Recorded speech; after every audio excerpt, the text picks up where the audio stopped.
सपनवा में आई के कन्हा वही छतोए सपनवा में आई के कोई से भुलैली कसम संघवा में खाई के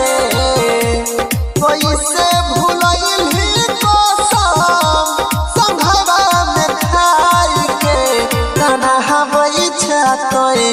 सपनवा में आई के कन्हा वही छतोए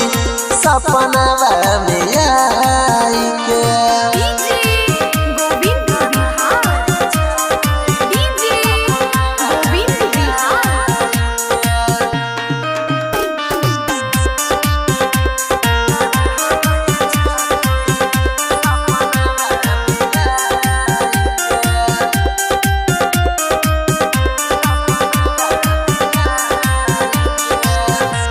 जनमवा गेलै छाते बदला देखी के लोगवा कहे सब पगला ये जान सुना कौना जनमवा गेलै छाते बदला देखी के लोगवा कहे सब पगला भेला बेगाना कहे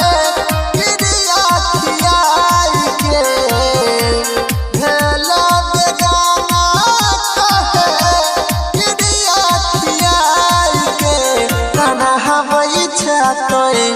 सपनवा में आई के कन्हा वही छतोए सपनवा में आई के।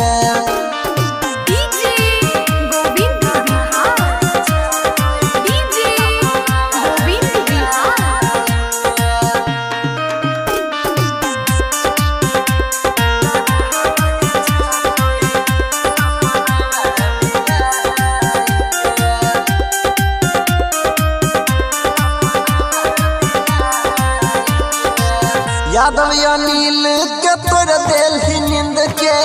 घर बसैल ही तो डीजे गोविंद के ये जान सुना संजय कृष्णा के तोड़ दिल ही नींद के घर बसैल ही तो डीजे गोविंद के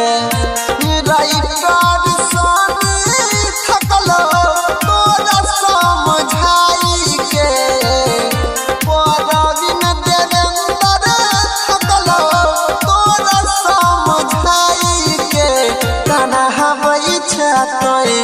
सपनवा में आई के कन्हा वही छतोए सपनवा में आई।